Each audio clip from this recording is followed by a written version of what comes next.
जय श्री राम, जय माता दी। आप जुड़े हैं प्राचीन ग्रंथ शिक्षा चैनल से, जहां हम आपको बताएंगे वो ज्ञान जो आपको कहीं और नहीं मिलेगा।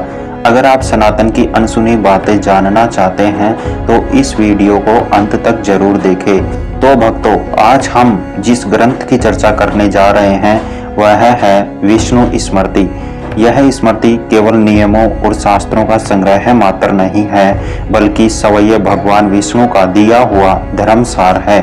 ऋषियों ने कहा है, वेदों का विस्तार स्मृति में है और स्मृतियों का आधार ही वेद है। विष्णु स्मृति धर्मशास्त्रों में विशेष स्थान रखती है। इसमें न केवल आचार विचार का वर्णन है, बल्कि गृहस्थ जीवन, समाज व्यवस्था और आध्यात्मिक साधना का भी अद्भुत समन्वय मिलता है।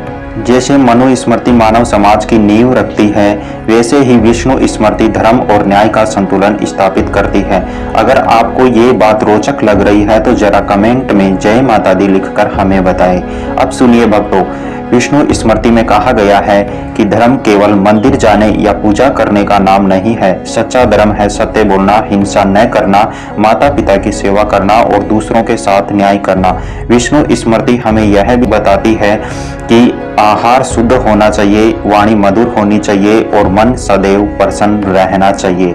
अगर मनुष्य सत्य और करुणा से जीवन जीता है, वही सबसे बड़ा तप है। यही विष्णु स्मृति का मूल संदेश है।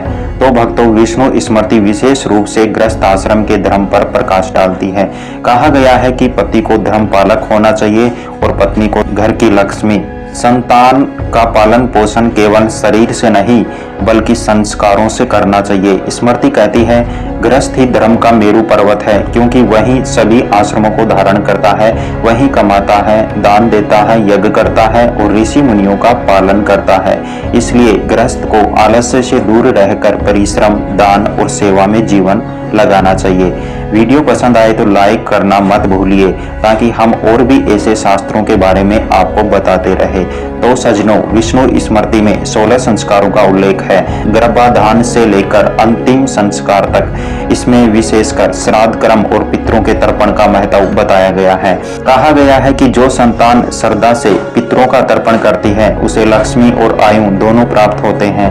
यज्ञ और दान को विष्णु स्मृति ने बहुत महत्व दिया है।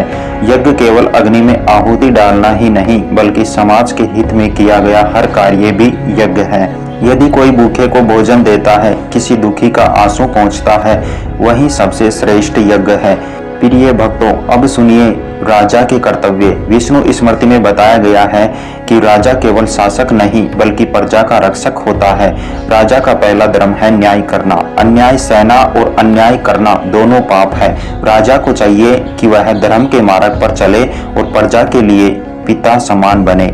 विष्णु स्मृति कहती है, जहाँ न्याय नहीं वहाँ धर्म नहीं टिकता और जहाँ धर्म नहीं वहाँ लक्ष्मी नहीं आती। तो श्रोताओं, विष्णु स्मृति ने दान को परम धर्म कहा है। दान का अर्थ केवल धन देना नहीं है, ज्ञान का दान, समय का दान और श्रम का दान, ये सब श्रेष्ठ दान है। व्रतों का पालन करके मनुष्य चित्त की शुद्धि करता है और अंत में स्मृति हमें सिखाती है कि जीवन का परम लक्ष्य है मोक्ष। जब मनुष्य कर्मों से पवित्र होकर भगवान विष्णु की शरण में जाता है, तभी वह जन्म मरण के बंधन से मुक्त होता है। यही विष्णु स्मृति का अंतिम उपदेश है। दोस्तों, अगर ये ज्ञान आपको अच्छा लगा हो तो इसे अपने परिवार और मित्रों के साथ जरूर शेयर करें। यही हमारा सनातन धर्म का प्रचार है।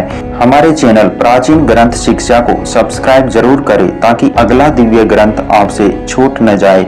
जय श्री राम। मिलते हैं अगले वीडियो में, तब तक के लिए जय सनातन धर्म।